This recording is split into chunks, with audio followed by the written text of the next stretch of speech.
சற்று முன் ஆவலோடு எதிர்பார்த்த மகாராஷ்டிரா தேர்தல் முடிவுகள். மோடிக்கு காத்திருந்த அதிர்ச்சி. அதாவது மகாராஷ்டிரா, ஜார்க்கண்ட் மாநிலங்களின் சட்டப்பேரவை தேர்தல்களின் பதிவான வாக்குகள் இன்று காலை 8 மணி முதல் எண்ணப்பட்டு வருகின்றன. அதாவது மகாராஷ்டிரா மாநிலத்தில் பாஜக கூட்டணியும் ஜார்க்கண்ட் மாநிலத்தில் காங்கிரஸ் கூட்டணியும் முன்னிலை வகித்து வருகின்றன. மகாராஷ்டிரா மாநிலத்தின் சட்டப்பேரவையில் மொத்தமுள்ள 288 தொகுதிகளில் ஒரே கட்டமாக தேர்தல் நடைபெற்று வருகிறது.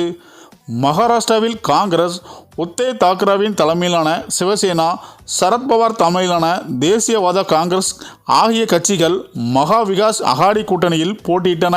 மறுபுறம் பாஜக, ஏக்நாத் சிண்டே தலைமையிலான சிவசேனா, அஜித் பவார் தலைமையிலான தேசியவாத காங்கிரஸ் ஆகிய கட்சிகள் மகாயுதி கூட்டணியில் தேர்தலை சந்தித்தன. ஜார்க்கண்டில் பாரதிய ஜனதா கட்சி மற்றும் ஜார்க்கண்ட் முக்தி மோர்ச்சா தலைமையிலான கூட்டணிகள் இடையே கடும் போட்டி நிலவுகிறது. அதாவது ஜார்க்கண்ட் மாநிலத்தில் உள்ள 81 சட்டமன்ற தொகுதிகளுக்கான வாக்குப்பதிவு நவம்பர் 13, 20 ஆகிய தேதிகளில் 2 கட்டங்களாக நடைபெற்றது. ஜார்க்கண்ட் மாநிலத்தில் பாரதிய ஜனதா கட்சி மற்றும் ஜார்க்கண்ட் முக்தி மோர்ச்சா தலைமையிலான கூட்டணிகளும் இடையே கடும் போட்டி நிலவுகிறது. பாஜக பெரும்பான்மை இடங்களில் போட்டியிட்டு அதன் கூட்டணியில் உள்ள அனைத்து ஜார்க்கண்ட் மாணவர் பேரவைக்கும் 10 இடங்களை வழங்கியது.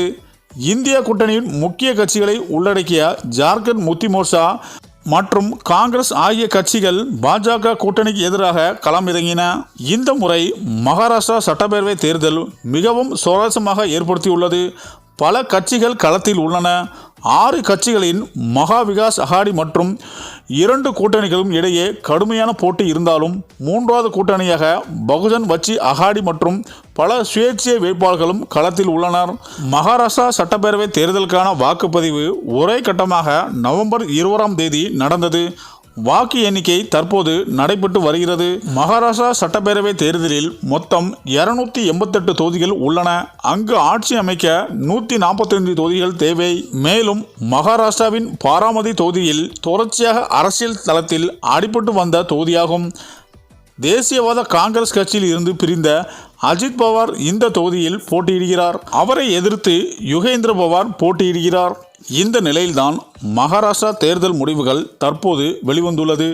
ஆனால் பாஜகவுக்கு அதிர்ச்சி தரும் வகையில்தான் காங்கிரஸ் மகாராஷ்டிராவில் ஆட்சி அமைக்கும் என்று பல்வேறு நிறுவனங்கள் கருத்து கணிப்புகள் வெளியிட்டு வருகின்றன என அரசியல் வட்டாரங்கள் கூறி வருகின்றனர். சரி, இந்த வீடியோ பற்றிய உங்கள் கருத்துக்களை கமெண்ட்ல சொல்லுங்க.